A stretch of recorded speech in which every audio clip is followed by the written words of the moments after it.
Halo guys, ketemu lagi sama gue Topan dan kali ini gue akan jawab 7 pertanyaan yang paling sering ditanyakan di kolom komentar YouTube maupun di DM Instagram. Apa aja kira-kira pertanyaannya? Ini dia videonya.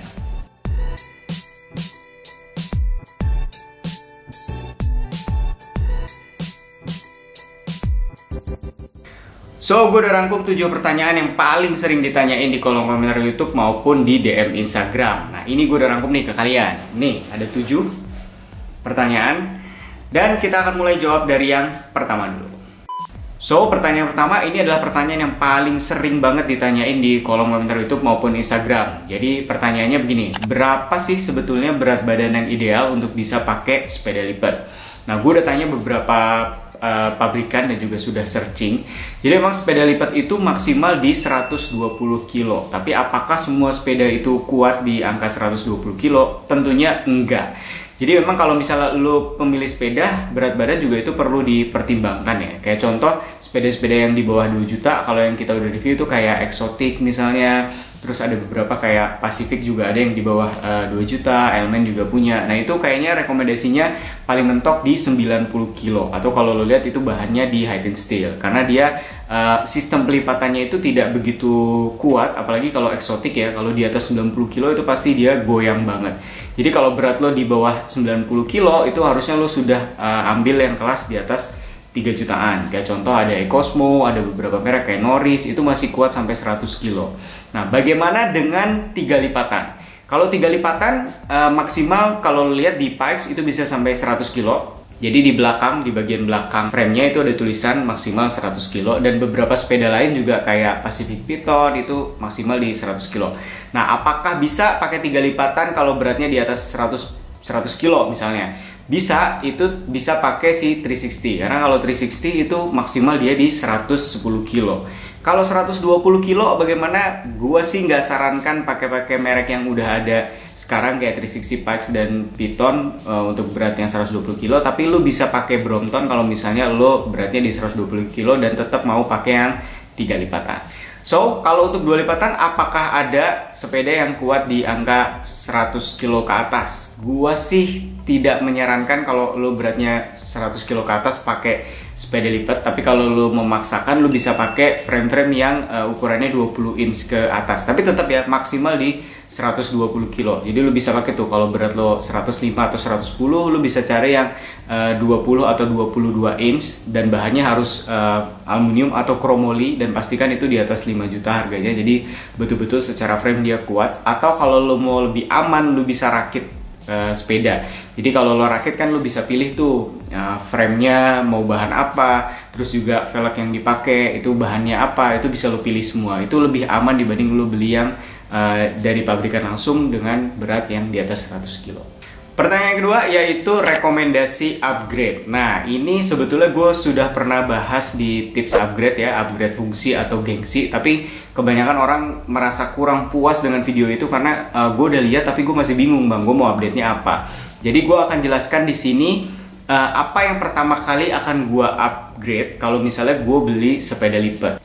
So, yang pertama kali gue upgrade kalau misalnya gue beli sepeda lipat adalah di bagian pedalnya. Karena menurut gue pedal itu buat gue pribadi itu penting sekali. Karena itu pertama kali yang kita rasakan pada saat kita menggoes sepedanya. Jadi kalau ukurannya kurang pas atau kurang lancar muternya misalnya, atau goyang-goyang bahkan, itu nggak nyaman sama sekali. Jadi yang pertama kali gue ganti adalah pedalnya dulu. Nah, pedal yang gue pakai biasanya apa? Gue pakai pedal yang bearing dan yang bukan QR. Karena secara jujur gue kurang begitu nyaman kalau pakai pedal yang QR. Merek apapun ya gue udah coba itu kurang nyaman. Karena biasanya 2 bulan aja kalau lo pemakaiannya aktif itu dia sudah goyang. Jadi kalau gue sih pribadi lebih suka yang pedal bearing biasa yang bukan QR. Nah, mereknya itu banyak sebenarnya. Lo bisa sesuaikan dengan ukuran kaki dan kenyamanan. Ada Gap, ada Light Pro, ada Iron, ada merek-merek lain. Itu banyak sekali. Jadi lo tinggal sesuaikan aja model yang lo suka dan juga ukuran yang sesuai sama kaki lo. Kayak gitu. Nah, yang kedua yang biasanya gue ganti setelah gue ganti bagian pedal adalah bagian hand grip. Nah, ini cukup penting buat gua, apalagi kalau sepedahannya aktif ya, karena ini betul-betul berasa banget gitu kalau lo bawa. Kalau misalnya hand gripnya kurang enak, itu dibawanya juga kurang nyaman. Kadang-kadang ada yang hand gripnya kan tajam-tajam gitu, jadi kalau dibawa jauh tuh di tangan tuh kurang begitu nyaman. Jadi biasanya setelah gua ganti pedal, gua ganti di bagian hand grip. Nah, hand grip ini sebenarnya banyak banget modelnya, jadi gue nggak bisa kasih rekomendasi lu harus pakai ini, karena tiap orang itu punya preferensi yang beda-beda. Jadi ada yang suka bahan kulit, ada yang suka bahan busa, ada yang suka bahan karet, motifnya juga sama, beda. Ada yang suka golok misalnya, ada yang sukanya standar. Terus di bagian motif si hand gripnya juga itu kan beda-beda, ada yang garis-garis, ada yang kotak-kotak. Jadi itu sebetulnya balik ke preferensi lo pribadi. Tapi yang biasa gue pakai adalah yang busa biasanya. Memang sih nggak terlalu awet kalau lu pakainya aktif ya, karena kan kalau pakai aktif itu tangan keringetan, terus misalnya pas hujan juga itu basah, gampang sekali kempes gitu busanya.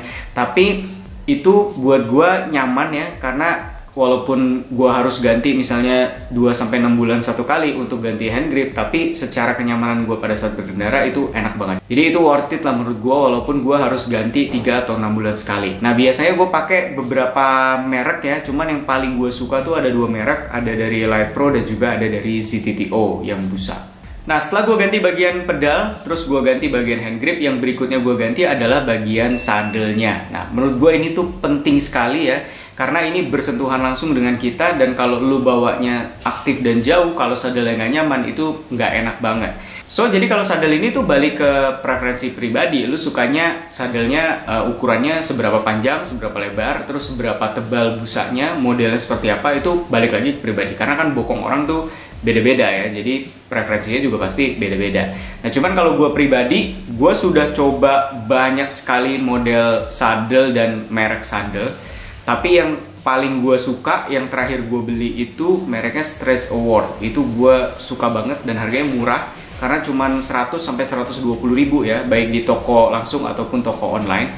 Jadi ini sadel tuh walaupun murah, tapi secara model dan keempukan menurut gue ini paling pas buat gue. Jadi kalau sekarang ini gue kalau beli sepeda, gue biasanya beli sadel itu untuk gue pakai kayak gitu. Sebelumnya sih gue pernah pakai Velo Plus yang cukup lama kayak gitu-gitu, dan beberapa merek lain, tapi menurut gue sih yang paling pas di gue itu merek yang terakhir itu. Nah, cuman ya pasti ada kekurangannya, karena walaupun harganya murah, tapi menurut gue secara kualitas si Stress ini kurang begitu bagus ya, karena beberapa kali pas gue pakai itu kegores sedikit aja, dia jahitannya tuh sudah langsung sobek, kulitnya tuh udah sobek dan busanya itu keluar gitu. Jadi memang murah sih, dan dipakainya juga enak, tapi ya PR-nya kegores sedikit rusak ya, lo mesti beli lagi yang baru kayak gitu. Nah, untuk bagian lainnya, ini gue nggak akan upgrade kalau nggak betul-betul nggak nyaman atau nggak betul-betul bermasalah. Gue biasanya nggak upgrade, gue biasanya pakai gitu aja. Karena kalau lo sepedahannya sering, yang paling berpengaruh sebetulnya adalah dengkul lo sendiri. Kalau lo mau ngebut ya lo trainingnya lebih lama supaya dengkul lo lebih kuat, jadi bisa lebih ngebut kayak gitu. Untuk nanjak juga sama, itu balik ke performa fisik pribadi. Karena mau di-upgrade sebagaimanapun, secanggih apapun, tapi kalau secara fisik lo nggak bisa memenuhi kebutuhan itu, ya sulit. Jadi ya diperbaiki pertama fisik dulu, setelah itu baru upgrade lain mengikuti lah pelan-pelan gitu. Jadi biasanya sih gue kalau beli sepeda baru, gue upgrade 3 itu, sisanya kalau nggak penting-penting banget gue nggak upgrade. Atau misalnya dari 8 speed mau ke 10 speed misalnya, kayak gitu baru upgrade. Kalau nggak, biasanya sih gue nggak upgrade. Nah, untuk lo yang tetap mau upgrade dan sudah merasa, oh secara fisik gue udah oke, tinggal gue maksimalin si sepedanya, lo bisa lihat video gue di tips upgrade fungsi atau gengsi. Di situ lengkap sekali, lo tinggal ikutin aja tips-tipsnya, itu bisa memaksimalkan sepeda lo dengan baik. Linknya gue taruh di sini. Yang berikutnya adalah apakah sepeda lipat 16 in itu bisa dipakai untuk anak-anak atau enggak. Nah, sebetulnya sepeda lipat sekarang itu diperuntukkan untuk orang dewasa ya, walaupun ukurannya kecil. Tapi kalau misalnya lu memang mau pakai, gue sarankan sih anaknya harus umurnya di atas 5 tahun ya. Jadi secara fisik sudah kuat dan juga secara tinggi badan juga sudah mencukupi ya. Tapi kalau misalnya lo mau pakai sepeda lipat 16 in ini untuk anak-anak umur 6 tahun misalnya, itu harus ada beberapa yang mesti di-upgrade. Nah, beberapanya itu ada di bagian stang dan juga di bagian si joknya yang harus dipotong. Nah, untuk lengkapnya lu bisa lihat di video Avan Riam yang 9 speed, karena di situ gua modif sepeda itu untuk dipakai keponakan gue yang umurnya 6 tahun. Yang berikutnya, ini juga cukup sering. Sepeda yang bekas review dikemanain biasanya. Nah, ini sebetulnya sepeda bekas review ini selalu gue jual lagi ya. Walaupun kadang-kadang ya begitu gue beli, gue modif dulu, udah oke, udah nyaman, gue review. Udah review selesai, baru gue jual dengan bagian-bagian yang sudah gue maksimalkan. Jadi biasanya gue jual itu dalam keadaan yang cukup siap, jadi orang yang beli itu udah nyaman gitu, seversi gue. Kalau misalnya dia pakai ya kurang nyaman, ya mereka tinggal ganti sendiri. Tapi biasanya sepeda-sepeda yang gue review itu gue jual di Instagram kita di @shiningsun, lu bisa lihat di sini. Dan harganya sudah pasti di bawah pasaran, dan biasanya umurnya cuma 2 mingguan lah maksimal kita udah jual lagi. Nah, sebelumnya sorry banget kalau videonya agak sedikit berisik karena kondisinya lagi hujan, jadi pasti ada suara hujan yang masuk. Tapi nggak apa-apa, kita lanjutin aja videonya. Pertanyaan berikutnya yang paling sering adalah bagaimana sih tips merawat sepeda? Nah, sebetulnya ada dua tipe orang nih menurut gua yang merawat sepeda. Jadi yang pertama itu yang perfect banget, yang semuanya tuh dipikirin. Pulang lu sepedaan, lu cuci, lu kasih chain loop, lu kasih wax supaya dia selalu mengkilat, lu semprot ininya supaya nggak ada air sama sekali. Ada yang kayak gitu. Jadi setelah itu dia simpan, dia lipat, dia taruh di dalam rumah. Begitu dia mau pakai, dia ulangi lagi proses itu. Tapi ada juga yang merawat sepedanya itu nggak terlalu lengkap. Jadi seminggu sekali dicuci misalnya, kayak gitu doang tuh, dicuci seminggu sekali, atau pas lagi kotor banget dia cuci. Kalau nggak kotor banget, pulang sepedaan ya udah ditaruh gitu aja, kayak gitu. Nah, dua-dua ini menurut gua nggak salah ya, karena namanya sepeda ya lu pakai secara aktif, ya pasti nanti ada masanya dia rusaknya, ada masanya butuh perawatan khusus, misalnya harus ke bengkel, harus dibersihin, kayak gitu. Nah, gue sendiri, gue tipe yang kedua. Jadi betul-betul pada saat dia kondisinya kotor banget, kayak gitu. Tapi ada beberapa yang lu mesti perhatikan kalau lu mau sepedanya tuh tetap terawat. Yang pertama itu di bagian rantainya. Karena menurut gue rantai ini harus selalu bersih. Jadi walaupun lu jarang cuci sepeda, tapi lu mesti pastikan si rantai ini bersih dan nyaman pada saat dia diputar, kayak gitu. Jadi ini cukup penting ya menurut gue di bagian rantai. Dan pastikan juga di beberapa bagian kabel itu tidak ada air. Jadi setidaknya walaupun lo baru pulang sepedahan, setidaknya di bagian itu lo cek lah, lo lap sedikit supaya nggak ada air. Untuk bagian bodi lo nggak perlu bersihkan, tapi di bagian itu lo mesti betul-betul bersihin. Dan yang terakhir adalah lakukan pencegahan dulu sebelum goresan-goresan itu terjadi. Ini kan sepeda lipat ya. Jadi pada saat dilipat pasti ada aja bagian-bagian yang kegores. Jadi sebelum kegores ya lo antisipasi dulu. Lo bisa beli stiker yang ada busanya atau yang bisa melindungi si bagian bodi dari benturan-benturan pada saat lo lipat. Nah, ini banyak banget di marketplace. Lo tinggal tulis aja stiker pelindung bodi, itu banyak banget yang jual, harganya juga nggak mahal. Jadi lo bisa beli dan lo bisa tempelin di bagian-bagian yang mentok pada saat lu lipat. Kayak contoh, begitu lu lipat handle post itu kan dia mentok ke bagian bodi. Nah, itu biasanya di bagian itu tuh sering banget tuh baret. Jadi lu bisa tempel di bagian itu. So, untuk lengkapnya bagaimana cara merawat sepeda yang baik dan benar, dan biasanya apa aja yang gue pakai untuk merawat sepeda, nanti gue akan buat video khususnya tentang tips merawat sepeda secara lengkap. Jadi tungguin aja videonya. Nah, pertanyaan berikutnya ini cukup unik ya, karena sebetulnya pertanyaan ini tuh banyak sekali ditanyakan, tapi beda-beda. Tapi yang terbanyak adalah Polygon Urbano 3 versus Dahon Ion Madison itu bagus mana? Nah, ini agak cukup sulit nih. Kalau gue biasanya jawabnya, kalau lo carinya spek, lo bisa ambil si Polygon Urbano, karena secara spek memang Polygon Urbano lebih baik dibanding si Dahon Ion Madison. Tapi kalau lo cari posisi berkendara yang maksimal dan juga kualitas frame yang bagus, lu bisa ambil si Dahon Ion Madison. Nah, nanti gue akan bikin video versusnya secara lengkap antara Polygon Urbano 3 versus Dahon Ion Madison bagi kalian yang masih bingung menentukan mana yang harus kalian pilih. Jadi tungguin aja videonya. Nah, pertanyaan ketujuh ini juga cukup sering ditanyakan. Jadi bagaimana atau apa yang harus pertama kali kita setting setelah kita unboxing sepeda? Jadi kalau lu beli di toko sepeda yang biasa sih, lu bisa minta settingin. Tapi kalau lu beli online, biasanya mereka datang langsung sama box-boxnya, jadi belum disetting sama sekali. Nah, ini beda sepeda, biasanya beda cara pengemasan. Kayak contoh lah ya, kita ambil dari satu merek yang sama. Misalnya kita ambil contoh Elmen. Kalau Volt X8 itu dia kardusnya panjang. Jadi bannya itu dicopot sama dia. Tapi kalau misalnya lo belinya Volt X, Cam Hazy misalnya, atau Troy misalnya, itu dia satu kardus dan dia sudah di setting. Jadi sudah nempel semua, tinggal setting-setting aja. Nah ini beda juga nih cara settingnya. Jadi tergantung sepeda yang lo beli. Kalau misalnya lo beli sepeda dengan box yang panjang, saran gue lebih baik lo bawa ke bengkel. Jadi nanti bengkel yang akan setting, masangin rodanya, nyeting si bagian remnya supaya nggak mentok sama si brake padnya, terus juga nyeting si bannya, terus RD-nya segala macam. Itu kayaknya lo mesti bawa ke bengkel karena itu betul-betul orang yang harus ngerti, yang mesti setting sepedanya. Nah berbeda halnya kalau lo beli sepeda yang boxnya tuh kecil. Jadi kalau box kecil itu kan dia sudah dalam keadaan terakit semua, hanya dia terlipat. Jadi dilipat dimasukin ke dalam situ. Kayak contoh beberapa merek Troy, Volt X, terus ada juga Ecosmo Z9 misalnya, itu sudah dilipat. Jadi lo tinggal dibuka aja. Begitu juga yang 3 lipatan kayak 360, Pikes dan yang lain-lain. Nah kalau yang box kecil ini menurut gue jauh lebih mudah, dan menurut gue sih nggak perlu langsung lo bawa ke bengkel karena kan kita belum tahu nih keadaannya bagaimana.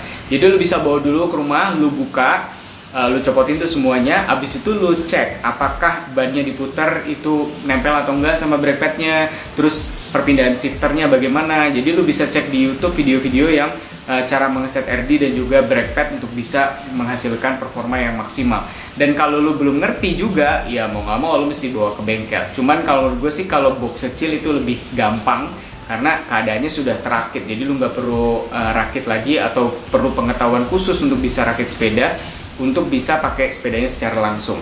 Tapi yang paling penting adalah sebetulnya bukan di bagian settingan RD-nya, bukan di bagian settingan brake pad-nya. Kalau itu kan bisa dipelajari ya. Kadang-kadang orang yang paling sering lupa adalah kekencangan baut di lipatan-lipatan sepeda lipatnya. Itu penting sekali menurut gua, karena kalau itu sampai kendor, itu cukup bahaya pada saat lo pakai. Jadi yang pertama lo perlu perhatikan adalah baik kardus besar maupun kardus kecil.